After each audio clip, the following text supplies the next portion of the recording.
Vote ચોરીના આક્ષેપ મામલે રાજકારણમાં ગરમાવો છે। કોંગ્રેસ નેતા શક્તિસિંહ ગોહિલના વોટ ચોરી મામલે ભાજપ પર આકરા પ્રહાર।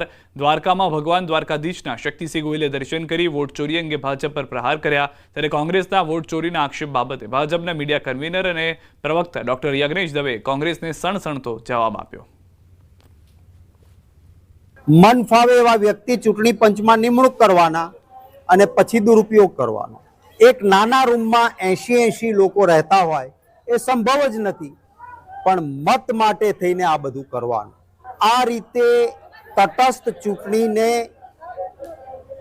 કલુષિત કરવાનું કામ જે થઈ રહ્યું છે એના સામે અમારી લડત રાહુલ ગાંધીજીએ ઉઠાવી છે, નક્કર પુરાવા સાથે વાત કરી છે। એટલે મારે કોંગ્રેસના નેતાઓને એ કહેવું છે કે પહેલાં પૂરો અભ્યાસ કરો અને પછી કોઈ પણ જાતના આક્ષેપ કરો।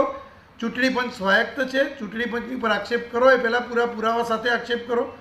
અને મતચોરી તો કોને કહી શકાય કે જ્યારે એક મત જવાહરલાલ નહેરુને અને બાકીના બધા જ મત સરદાર વલ્લભભાઈ પટેલને મળ્યા હતા અને છતાં જવાહરલાલ નહેરુ વડાપ્રધાન બન્યા।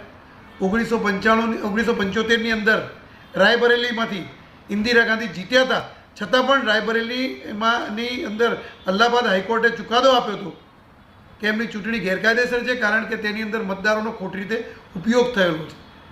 તો તમે સર્ટિફાઈડ મતચોર છો, તમે પહેલા એ તો નક્કી કરો।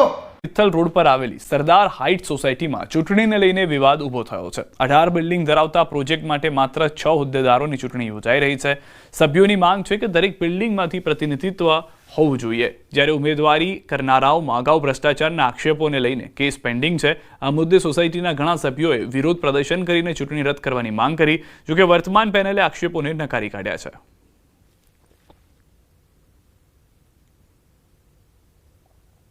તેના માટે થઈ રહ્યું છે, એટલે અમને એને પૂરેપૂરો બહિષ્કાર કરીએ છીએ।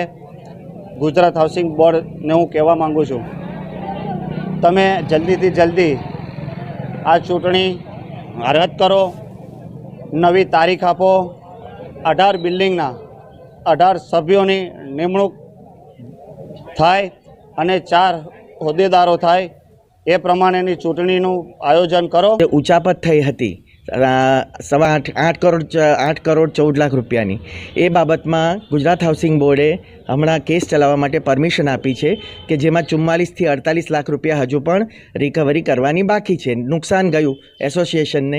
ગુજરાત હાઉસિંગ બોર્ડે ક્લિયરલી લખીને આપ્યું છે કે આ વ્યક્તિઓ સામે કેસ ચલાવવાની તમને પરમિશન આપવામાં આવી છે। પેટા કાયદાના જે નિયમો છે તે નિયમો મુજબ તેને વાંચીને, તે સમજીને, તે ગુજરાત હાઉસિંગ બોર્ડના અધિકારીઓ શ્રી છે તેમના જોડે ચર્ચા કરીને અને તે મુજબ જ અમે આગળ વધી રહ્યા છીએ। કંઈ પણ ગેરબંધારણીય હોય તો ગુજરાત હાઉસિંગ બોર્ડના અધિકારીઓ અમને ના પાડી શકે કે આ ખોટું છે, આવી રીતે નહીં થઈ શકે, પણ એમને બધા વાંચીને સમજીને એપ્રૂવ કર્યા છે। આજે દેશભરના પારસીઓ નવરોઝની ઉજવણી કરી રહ્યા છે। પારસીઓના સૌથી મોટા ધર્મસ્થળ વલસાડના ઉદવાડામાં પારસીઓએ પોતાના ઈષ્ટદેવ પવિત્ર આશદ બહેરામની પૂજા અર્ચના કરી હતી। મહત્વપૂર્ણ છે કે પોતાના ધર્મની રક્ષા માટે પોતાનું વતન ઈરાન છોડી દરિયાઈ માર્ગે આશરાની શોધમાં નીકળેલા પારસીઓને આખરે ભારતમાં આશરો મળ્યો। વર્ષો પહેલા ગુજરાતના સંજાણ બંદરે આવેલા પારસીઓ માટે આજે આનંદનો દિવસ છે। પારસીઓનું કાશી એવા સૌથી મોટા ધર્મસ્થળ વલસાડનું ઉદવાડા દેશ અને દુનિયામાં વસતા દરેક પારસીઓ માટે સૌથી મોટું પવિત્ર ધર્મસ્થળ છે। ત્યારે ઉદવાડા પહોંચી પારસી બંધુઓએ ઈષ્ટદેવ આતશ બહેરામની પૂજા અર્ચના કરી હતી। પૂરી પારસી કોમ અને પૂરી દુનિયાની માનવ જાતની દરેક વસ્તી દરેકને સુખ સંપત્તિ અને આબાદી ભર્યા રાખે, કારણ કે આજના વખતોમાં જે બધું વાતાવરણ સિકનેસ જે બધી આવી રહી છે તેનાથી સર્વને દૂર રાખે અને દુનિયાભરની અંદર જે બધા યુદ્ધો થઈ રહેલા છે તે યુદ્ધનો નિકાલ આવે, વિરામ થાય અને સુખ અને શાંતિ પૂરી દુનિયાની અંદર થાય, એવી મારી રાણસા પાસે દુઆ ગુજારેલી છે। નિમિત્તે કિમ પોલીસની પ્રશંસનીય કામગીરી જોવા મળી છે। ભૂલા પડેલા 80 વર્ષીય વૃદ્ધનું પરિવાર સાથે મિલન કરાવ્યું। ભરૂચના વૃદ્ધ ભૂલા પડી ઓલપાડ સુધી પહોંચી ગયા હતા। છેલ્લા ઘણા દિવસથી વૃદ્ધ ભૂખ્યા તરસ્યા હોવાથી સ્થાનિકોએ પોલીસને જાણ કરી। કિમ પોલીસ તાત્કાલિક પહોંચી વૃદ્ધની સારવાર કરાવી અને તેમની પૂછપરછના આધારે ભરૂચમાં રહેતા તેમના પરિવારને જાણ કરી। ત્યારે આજે પોલીસે વૃદ્ધનું તેમના પરિવાર સાથે મિલન કરાવતા લાગણીસભર દ્રશ્યો સર્જાયા। આ બાબતની સંજ્ઞાન લઈ અને કિમ પોલીસે તેમને પોલીસ સ્ટેશન ખાતે લઈ આવી તેમની સારવાર કરે છે, તેમની સાર સંભાળ રાખે છે અને તેમના પરિવારજનોને સંપર્ક કરી અને તેમના પરિવારજનોને અહીંયા બોલાવે છે. અને આજે 15 તારીખ શુક્રવારના રોજ અત્યારે એમને આપણે પરત આપ્યા છે. નળ સે જળ કૌભાંડમાં વધુ એક આરોપી દબોચાયો છે. પંચમહાલના શહેરાથી સીઆઈડી ક્રાઇમ બ્રાન્ચે આરોપી ઝડપ્યો છે. 12 આરોપીમાંથી બીજો એક આરોપી ઝડપાયો છે. આરોપી કૃપાલસિંહ બારિયાને સીઆઈડી ક્રાઇમ બ્રાન્ચે ઝડપી પાડ્યો છે. લુણાવાડાની વાસ્મો કચેરીમાં આસિસ્ટન્ટ મેનેજર ટેકનિકલ તરીકેની ફરજ બજાવતો હતો.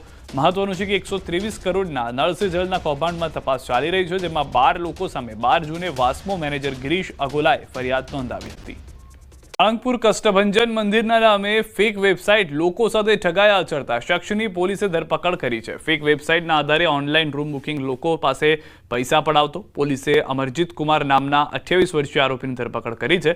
પોલીસ તપાસમાં સામે આવ્યું છે કે હોસ્ટિંગ ડોમેનનો ઉપયોગ કરી 16 અને ગોડેડી ડોમેનનો ઉપયોગ કરી 6 ફેક વેબસાઇટ બનાવી હતી.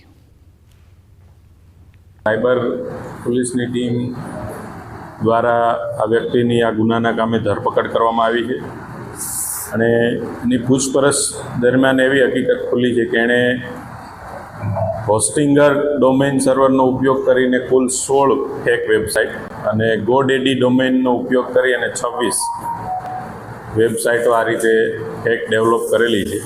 વોટ ચોરી પર અમિત ચાવડાનું નિવેદન. રાહુલ ગાંધીએ તથ્યો સાથે દાવો કર્યો. ગુજરાતમાં પણ અમે મતદાર યાદી ચકાસણી કરી.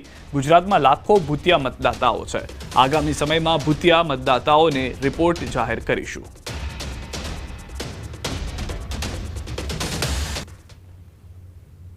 ગુજરાત કોંગ્રેસ દ્વારા પણ ગુજરાતની મતદાર યાદીઓની ચકાસણી કરવામાં આવી રહી છે.